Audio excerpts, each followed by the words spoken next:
So, can you compare being a student in Nigeria and here in the US? Okay, well, I know that my experience there's definitely a very, very big difference between schooling in Nigeria versus schooling in the United States.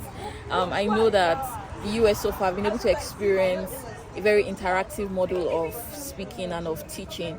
You know, the professors don't just lecture at you, they don't just talk at you and expect you to know it. There's interaction, there's engagement. You know, they talk to you, you share your experience in the classroom, they also share their experience in the workplace and things like that. And I don't think that's something, and maybe because I'm also a graduate student, I don't think that's something I experienced in my undergrad in Nigeria. And I feel like in a way the professors are also more approachable. They have this kind of open door policy where there is office hours, you can talk to them if you have any, they expect you not to understand some things, and they are not afraid to tell you, if you don't understand, come and meet me during my office hours and talk to me. But that's not a privilege that you get while you're in Nigeria. Some professors might be really hard for you to meet. Some of them, there's even no way to approach them. You might wait in their office, you know, things like that, just because of how the system works. But I feel like the system here is very intentional.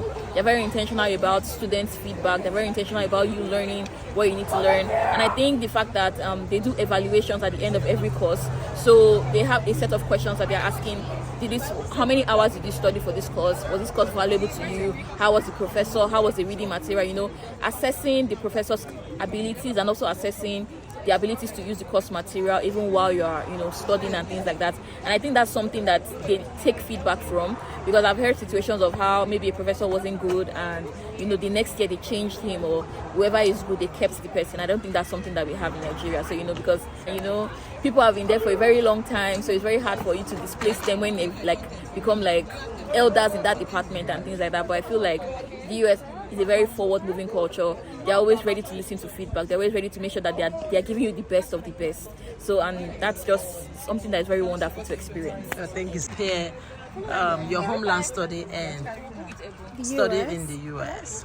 Okay, first of all, the difference is a lot. With America, the way they teach, they always want to know your opinion and what is the best method for you to learn. So it's very, very individualistic. I think maybe because I'm in grad school and then the class size is much smaller. So you're talking about class sizes of 8 students to class sizes of 80 students. So it's like the lecturer has time to cater to each student according to their strengths.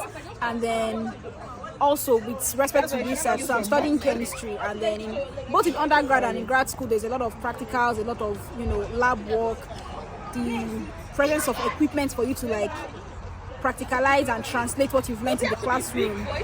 Yeah, there was a very big gap with that in Nigeria, but with the United States, there's a lot of resources, there's a lot of, you know, practical knowledge and well-equipped laboratories for you to understand better what you are being taught. So I'll say those are the two major big differences that actually affect my learning process and has improved, you know, made learning better. Thank you so much. It's I wouldn't say crazy, it's intense, to be honest. I mean, for the first time I feel like I'm having a kind of education that is all inclusive, that I had to also put in the work. I mean, don't get me wrong, I was putting in the work in Nigeria, but this is more like you're learning and you're producing all the content that you need to turn in. I mean, plagiarism is a big thing here, so you have to authentically produce everything that you're asked to produce.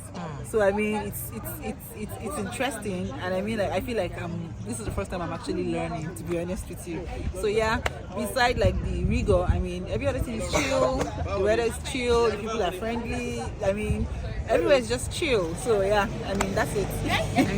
The difference in studying in Nigeria and here in America, where in Nigeria, I remember why I studied and everything was based on book. But here, you know, right now I'm a practice scientist. I deal with chemical analysis. You know, it blows my mind to see the equipment I work with. You know, multi-million-dollar equipment that, you know, they trust you with, but you don't just get there without not having the experience. If you come newly from Nigeria, you want to study here, your experience is that what matters. So I know we are book-based in Nigeria. You know, all the first year I entered school here, I was exposed to, you know, touching things, touching things and having to prove myself. It's unfortunate that you have to be able to prove yourself. You know, there's these things I don't want to mention about maybe you can call it them being biased against you. You have to compete against a lot of hurdles. You want to prove yourself that you really know it. So it's an opportunity to start all over again here. I don't care whatever degree you bring in here. If you don't have anything from here, you still have to be struggling and still have to be working so hard to make. But one thing that always happens is that once you get in the system, guess what? It shoots you up.